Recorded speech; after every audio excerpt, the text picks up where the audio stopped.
아까 경제 제재 얘기하셨잖아요. 전제 폭력을 쓰는 것보다는 낫지만 뭔가 더 근본적인 대안이 있어야 되는데 그게 뭘까요? 레바논 같은 경우에는 밀값이 1000% 이상.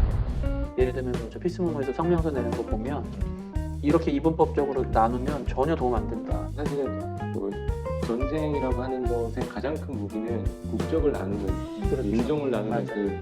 그 의식이지. 예. 사실 실제로는 무기가 아니잖아요. 그렇죠.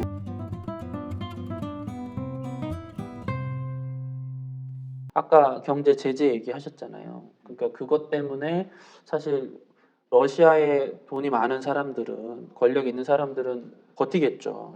근데 그런 결정으로 인해서 그 밑에 있는 사람들은 때 아닌 그런 어려움을 겪을 거고 북한 경제 제재를 그렇게 해봐도 안 바뀌는 거예요. 잘 먹고 잘 살잖아요. 평양 잘 사는 인민이, 사람들은. 시민들은. 네.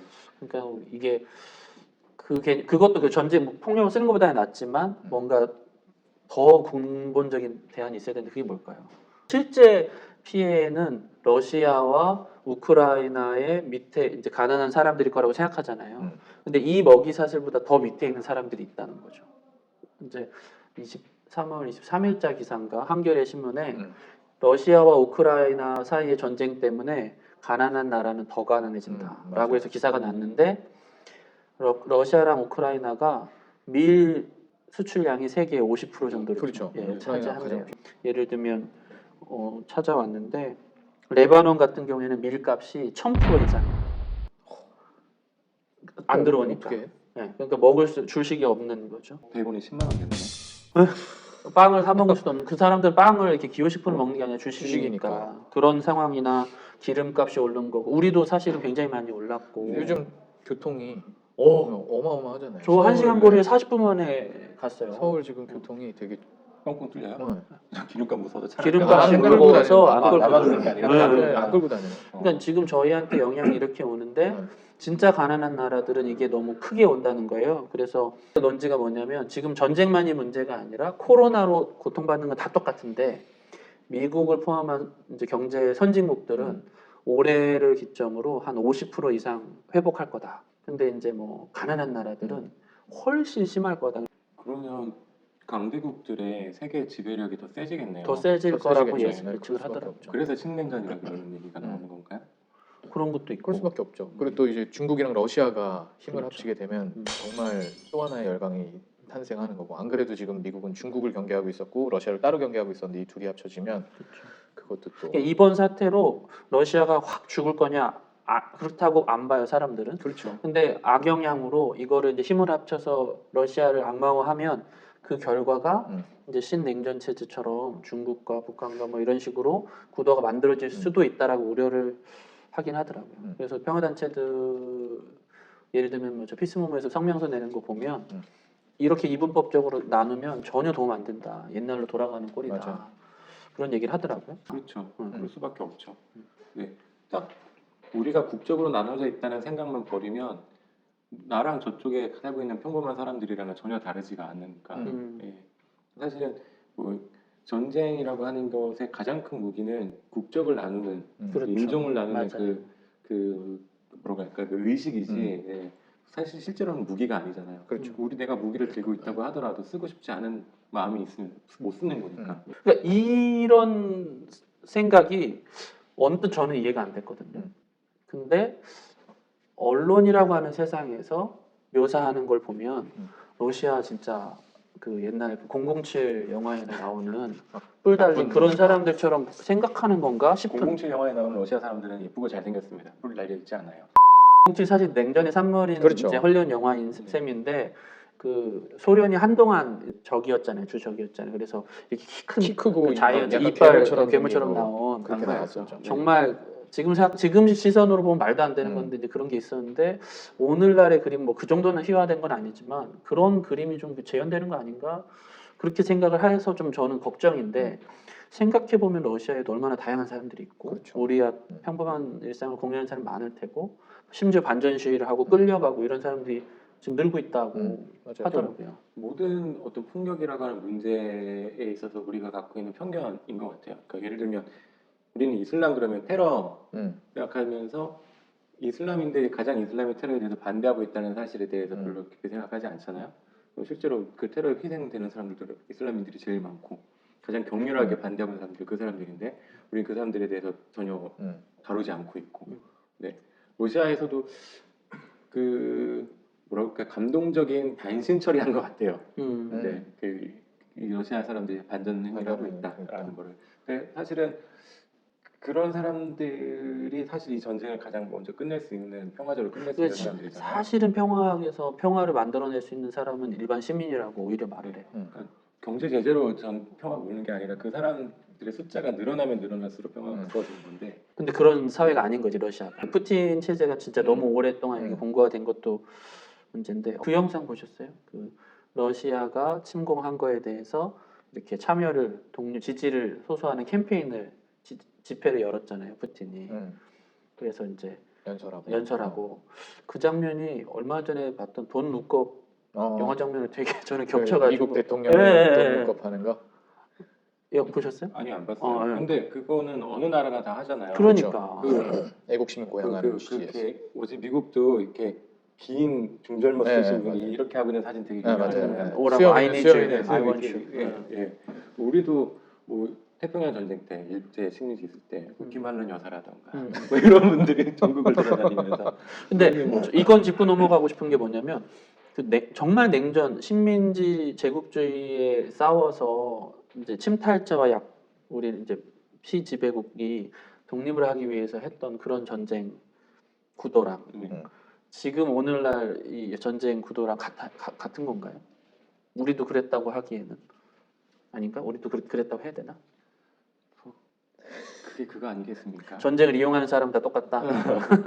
아니 근데 시대가 전 너무 많이 변했다고 생각이 드는데 오늘날 시대에 전쟁이 정당화되긴 더 어렵다는 게 제 개인적인 생각이고.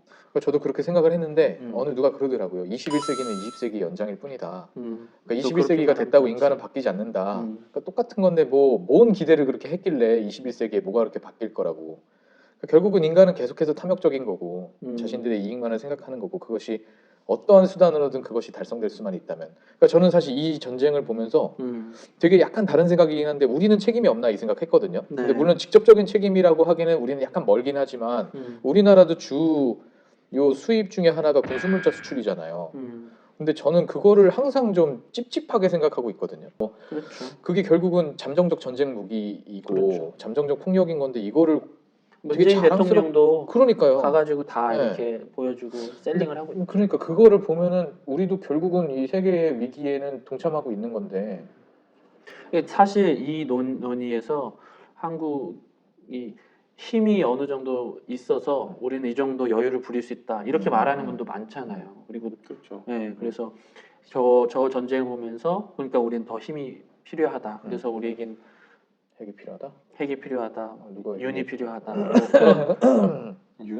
윤핵관? 그게 윤핵관이구나.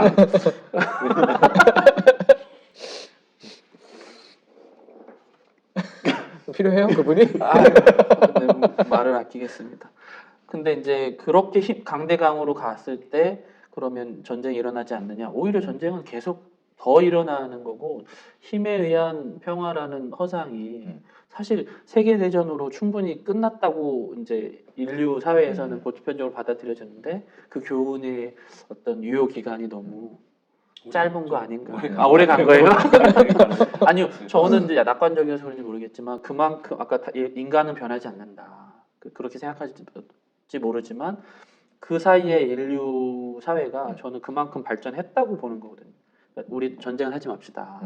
최소한 그러지 맙시다. 화합합시다. 인식도 많이 바뀌고 그러던 모든 수고가 없어졌다고는 생각 안 하는데 이런 돌발적인 변수들이 자꾸 생기고 거기에 대한 반응이 이때다 싶어서 각국에 있는 또 이제 강경 우파들이 득세하는데 활용될까봐. 그러니까 독일도 사실은 모든 남의 나라 예전에 간섭을 안 하던 원칙을 깨고 이번에 그런 이제 결정을 했다던가 아니면 스위스 같은 나라가 우리도 저희 군 만들겠다라든가 뭐 그런 식으로 자꾸 바뀌는 쪽으로 될까봐 저는 그게 사실 더 우려스러운 것 같아요. 근데 이 프로 저희 방송을 보시는 분들이 얼마나 계실지 모르지만 쉽게 그것만 딱 보고 보면 아 그러니까 우리도 강한 힘을 가지고 뭐 그 전쟁에 대비해야 되지 않을까 이렇게 얘기하자 2차 할까 봐. 세계대전이 끝나고 국제사회를 어떻게 평화를 지키게 할 것이냐를 놓고 대안으로 만든 게 유엔이거든요. 그렇죠.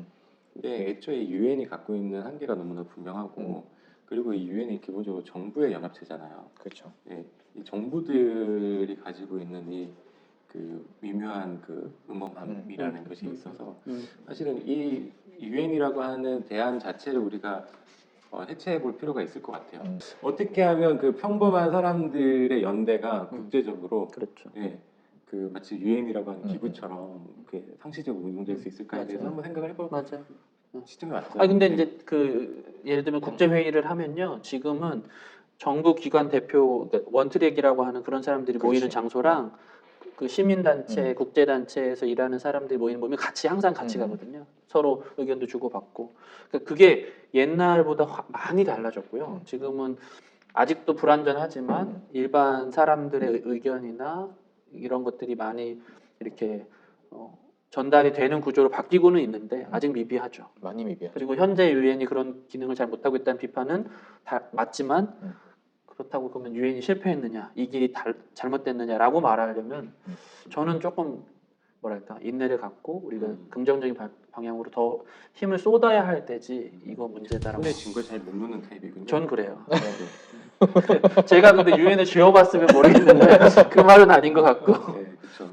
어떤 방향은 어쨌든 평화로운 길 이제 그 대안적인 길이 있다. 전쟁을 일으키고 전쟁을 좋아하고 전쟁에 수혜를 입은 사람들이 분명히 있지만 집단이 있지만 반대로 일상을 살아가고 평화를 사랑하고 그걸 또 실행에 옮기는 사람들도 있잖아요. 기독교인들도 그렇고 지금 그런 분들에 대한 노력도 좀 얘기를 해봤으면 좋겠는데 일단 러시아나 우크라이나나 둘 다 동방 정교회를 이제 주로 이제 주로 그런 이제 기독교인 그리스도인들인 나라인데 입장이 어떤가요?